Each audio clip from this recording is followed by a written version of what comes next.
Grifter-in-chief Matt Goodwin has made an analysis of the current political situation, how people are moving to the far right, and how right-wing populism is spreading across the world. And I think in some ways he's right, but his solutions and his prescriptions are completely wrong. So let's get straight into the video and break down Matt Goodwin's lies and misinformation. Millions of ordinary people are rejecting the establishment and voting for national populist parties. Rejecting the establishment and voting for a slightly different establishment. Donald Trump is an establishment figure. His interests are aligned with the ruling class, as are Nigel Farage's. They are the establishment. They are the capital class. They will not make things better for the average working person. They've been gaslit, they've been pushed into a cult, and they will see that Donald Trump is not their friend. He will not raise their living standards. Hi guys, Matt Goodwin. Welcome to GB News. Now, Donald Trump has not just won the White House, but he's won every level of the political system in America, which has left lots of people scratching their heads. I remember in 2016 when a certain somebody named Hillary Clinton was so shocked by the first election victory of Donald Trump that she sat down to write a book called What Happened. And when I got to the end of that book, I realized that she still didn't know what happened. And it's the same today. If you look... Yeah, nobody likes Hillary Clinton. I mean, that's not really representative of liberals. Yeah, some liberals in America, but again, he's conflating leftists, liberals. He's conflating a lot of people here. But Hillary Clinton is, again, part of the ruling class. The same. I mean, she was friends with Donald Trump in the 90s. These are the same people. It's the establishment class that's the enemy. And that's where he's right. But his solutions are more establishment, more ruling class, more capitalist financial interests. And I'm sorry, that ain't going to help the working people raise their living standards. This is empirically not the case. Look at our political, media and cultural class. They are all lost, bewildered and confused as to why so many people have voted for Donald Trump, propelling him back into the White House. And it's the same story here in Europe. Well, Donald Trump is the leader of a cult. He is a malignant narcissist. He lies incessantly. He's obsessed with money, power and sex. And people fall into cults very easily. People are very susceptible to this. So, yeah, he is a very powerful, charismatic figure. And essentially, he's leading a cult. And we need to be sympathetic to cult victims of cult because they are victims here. They are victims. I'm going to do a video on this, expanding a bit more on the cult of Donald Trump. But he is essentially a cult leader. Where lots of elites are looking at why millions of ordinary people are rejecting the establishment and voting for national populist parties, from Marine Le Pen. They are rejecting the establishment for another establishment. This is the problem we face, is that everybody in power who's vying for power, liberals and the far right, it's exactly the same capitalist, neoliberal policy that people are tired of. They want something different. And they think they're getting something different with the far right, but it's going to be the same old, maybe even worse. Cut public spending, cut safety nets, cut healthcare. They're going to be worse off, objectively. Pen and Jordan Bardella in France, to Giorgia Meloni in Italy, to the Sweden Democrats and Geert Wilders in the Netherlands, and Nigel Farage and the Reform Party. Oh, he's not far right, and then you just lump him in with these really far right people across Europe. But no, Nigel Farage is not far right. They're not far right. He's admitting here that Nigel Farage is essentially like Marine Le Pen, the AFD. He's friends with these. He talks with these people. He knows them. He's exactly the same as them. In Britain, well, the answer is that Western democracies are going through a political realignment. The foundations of politics are now radically and rapidly being reshaped. That is true. And it's a decision, do the people want to go further to the right or to the left? And at the moment, it seems that people want right-wing populism. They want anti-immigration, smaller state, and will they like what they get? Before our eyes. And to make sense of this, you really need to take a step back to make sense of how the foundations of politics in the West are really beginning to change. Because decades ago, politics was really organized around economics, around the left-right divide between those who favored the state and redistribution and those who favored the free markets.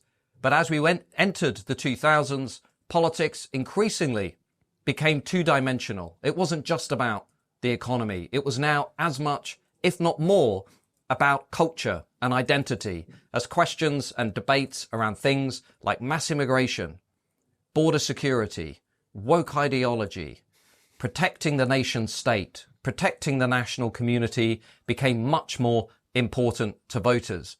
Now, No, this is not true, actually. The voters are concerned with the economy, their pay packet, their tax. The right have made a systemic and very structured culture war to obfuscate the fact that people, are concerned with the economy. The fact it's stagnating, GDP growth is flatlining.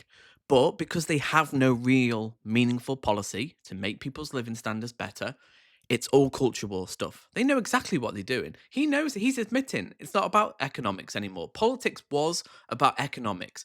How do you change the system? How do you make redistribution? How do you tax people? It was about growth. But now it's all about immigration, trans, woke ideology. He knows exactly what he's doing. And people don't want this. People are not bothered about trans people. They are being told constantly. Again, people will be told what to be concerned about, and they will. I mean, it's only natural. If you're being told, fed propaganda constantly that trans people are these evil, like, sexual fiends, that immigrants are coming over and committing all this crime, constantly, people will believe it. And this is how propaganda works. This is literally the job of propaganda. So the idea that people people are framed and positioned to care about certain things. And the left has failed in celebrating immigration. And I mean, a lot of people are really not bothered about trans people, but they use it as a wedge to attack the left, attack freedom, attack anybody who is different to them, because that's what it's about. It's about difference. They're scared of it. I don't know why. Again, it's gender essentialism, but they don't care about freedom unless it's on on their own terms. Really, essentially, that's what the trans argument is about. old parties, the liberal establishment, failed to make sense of this shift. And even worse, they berated, dismissed, and insulted millions of voters along the way. They called them bigots. They called them the deplorables. They called them garbage. They called them cranks. This is what they do to trans people constantly. This is pure projection.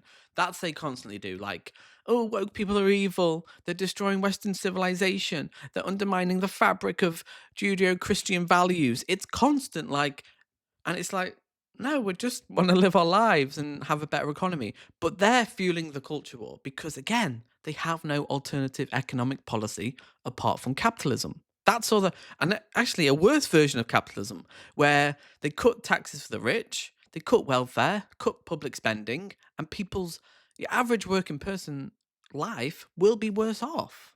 They don't care about working people. It's all about business interest. The ruling elite. They are in the pockets of billionaires. And he should know better. This is a guy who's highly educated. He knows exactly that he's lying. He knows better. And he is a grifter. That's what grifter means. He's having opinions that he doesn't believe in for money. And this is the world we live in now, where somehow he's the truth teller. No, he's lying. Called them MAGA extremists. And all of this really left a coalition of working class voters, of voters who have often not passed through the elite universities, who come from the small towns, who come from the coastal communities, from rural areas, and who hold culturally conservative values, who want to lower immigration, who want to protect their borders, who want to push back. But again, as Joey Gardner said in a recent video I did with Matt Goodwin, when immigration was in the tens of thousands in the 80s and 90s, there were still people who had a problem with it. It's not about the numbers, it's about having an enemy, about a visible enemy that isn't capitalism, because again, people's lives are declining in many ways. Who's the enemy? Well, it can't be capitalism because they're invested in it. It's their ruling ideology. So who else is it? Well, it's trans people, it's immigrants. They need an enemy. So the idea that by reducing immigration to the tens of thousands, this debate is going away, it is not true. It will still be there. Against an unresponsive elite that now dominates almost all of the most important and influential institutions in society. And they said, we've had enough. And so increasingly, as Western democracies passed through the first 2 decades of the 21st century, you began to see the likes of Donald Trump, of Nigel Farage, of Marine Le Pen, of Alternative for Germany, of Giorgia Meloni and others beginning to pick up more and more support. And liberals didn't understand what was going on. So they smothered themselves in comfort blankets and they said this was actually just about angry old white men. No, they didn't understand because they think the same as what the far right think. They think that capitalism is the solution. You just need a bit more reform, a bit more welfare, a bit more taxes. No, we need radical change. That's what people want. That's the appetite people want. They want a different system where they're able to have a good life, be able to afford a home, and have a good living standard for the children. But capitalism has failed objectively. Over the last 40 years, the neoliberal project has privatized everybody, it's individualized everything, everyone feels atomized, everyone's lonely, they want a better life. But the far right is not the solution. They never will be. And again, it seems like we're going to fall into this whirlpool of reactionary politics until people realize that the ruling class do not care about the working people. They never have, and they never will. Who would soon fade over the horizon and be replaced by a new liberal, diverse majority. But as we can see with Trump's second election victory in 2024, things could not be further from that picture. Donald Trump has not only now doubled down on the realignment that first brought him to power in 2016, but crucially, he has expanded that realignment. He's done even better among Latino and Hispanic voters. In fact, winning over more than half of Hispanic and Latino men. He's done better among African American voters than he did 8 years ago. He's done better among young voters from Gen Z, particularly young men who are fed up with being told that there's something wrong about being a young man. And in that way, he's expanded. I mean, that's a straw man. Yeah, there's problems. I mean, historically, men have had power. But again, this is a straw man. Men aren't the problem, it's the system that's the problem. And the idea that people are flocking, no, it was a incumbency. Like, generally, the last few years, people who want something different, again, with Labour, people want change. They don't necessarily know what they want because, again, what are the real alternatives to capitalism? There isn't any. So what do you go for? Well, you're going to go for Trump. You're going to go for reform. People want radical change, but it's not on offer. His electoral coalition, he's widened his reach and he's taken control of every lever of the political system in America. Now, I think the same thing is about to happen in Europe. If you look at what's going to happen in Germany at the beginning of 2025, where there are federal elections, again, the Alternative for Germany, the National Populists, are among the most popular political force among young Germans, especially young German men in the eastern half of the country. In Italy and France, there is no age divide in support for the likes of Giorgia Meloni and Marine Le Pen. They're drawing as much support from the young as the old. And what all of this is telling us is that while liberals say populism has peaked, or that it's just a refuge for old white men, in reality, this movement has plenty more gas in the tank. It has. I agree with that, and it's not just old white men. But the fact is that I don't think Europe is as susceptible. Again, Marine Le Pen didn't win this year. Will the AfD win? We'll have to see. But there is that European history of fascism in Italy, Mussolini, Hitler. So it remains to be seen if populism can get. I mean, Trump enables this. And again, if people's living standards continue to decline, people feel like they're worse off than they were. And people are, on average. Living standards are at the lowest in the UK since the Victorian times. People are really struggling. And the thing is, with liberalism, it's not the solution. People know it's not the solution. But will they realize that, again, after 4 years of Trump, will they realize he's not going to raise living standards? He's not going to be able to deport all these millions of people. He's just going to increase public spending, increase the deficit, and will people's lives improve? And will he be able to blame that lack of improvement on someone else? I'm sure he will, because it's all about victim mentality. There's plenty of space to grow and evolve so long as liberals refuse to deal with the underlying reasons why people are voting for these movements to begin with. True, which is capitalism, which is the fact that the wealthy are getting wealthier and poor are getting poorer. But he can't talk about that because he's part of the elite. He's part of the elite. So why would he undermine financial interests when he can just basically lean into them? So you get the best of both. You get to kind of get people excited about a political project and then not change the system. Make it worse, make it better, make the wealthy wealthier and the poor poorer. That's exactly what they want to do. And we've seen it historically. They want less immigration. They want a smaller state.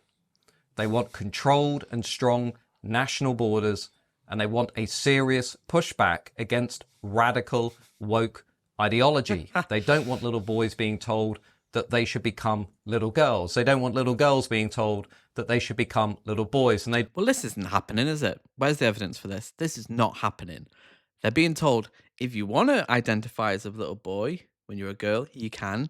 This is called freedom.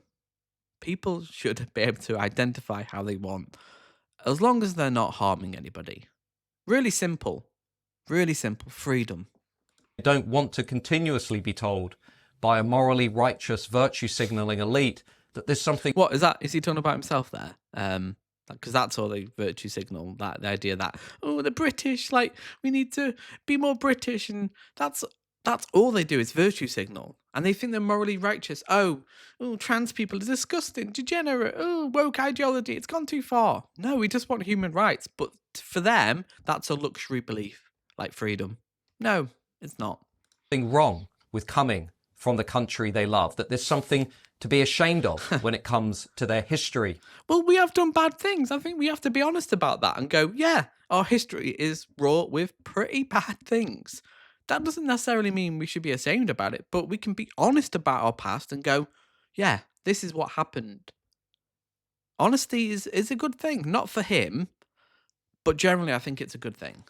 And traditions, that their nations are institutionally racist, or that they should apologize. Well, there is institutional racism in government, in many institutions, the police, education.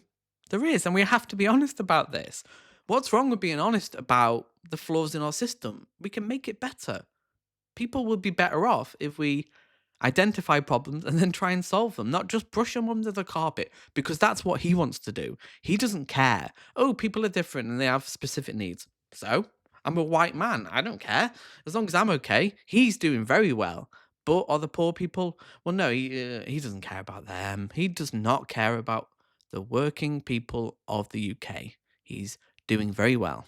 For being who they are. People have had enough of this. They don't want to repudiate their national culture, their history and their heritage. They want to embrace and celebrate those things which make them. They can. No one's stopping them do that. They have the freedom to celebrate it. Who's stopping them? I'm not. Celebrate whatever you want. I mean, don't celebrate slavery, but celebrate our traditions, our culture, our history. That's fine. But they never do that. It's always against non-white people. You never see an English person actually celebrate their country. They don't even know the history of the country half the time. They just celebrate the otherness and rejecting other people, which is a reactionary politics. That's not a celebration. That's just hate. So yeah, celebrate and, you know, enjoy your culture. No one cares about that. Who they are. So make no mistake, the realignment that began in the early 2000s, which is now maturing with the second victory of Donald Trump and the rise of national populists across Europe, is only going to accelerate so long as the liberal establishment continue to refuse to address the reasons why so many people out there are so utterly fed up with the elite consensus that we can see in our failing societies all around us. Thanks for listening. Thanks for tuning in. Don't forget to hit like and subscribe. I'll see you soon. I agree with that, but again, the solution is not national populism. It's socialism. We need workers to have power. We need fair wages. We need a radical change, a radical overhaul of capitalism. We need something different. We're going into the 21st century. We're well into it. Automation, climate change. We need radical change. But people like Matt Goodwin, Trump, Farage, they want the same old, same old. This is the irony. They can sell change, populism. Oh, we're going to change your lives. We're going to make America great again. They will not deliver. And will it take, I always have hope. I have hope for people, cynicism for institutions. But I really do hope that after 4 years of Trump, people realize, yeah, he didn't raise the living standards. He just made life worse. So yeah, we truly need an alternative now. And maybe I'm naive, but far-right national populism is not the answer. It never has been. Historically, we know that. And it never will be. We need real change, and that means economic change, not just culture wars. We need true economic change where people actually have the ability to afford housing, good jobs, and cost of living isn't what it is. So comment below, is right-wing populism the answer? Or do we need something different? And I'll see you in the next video.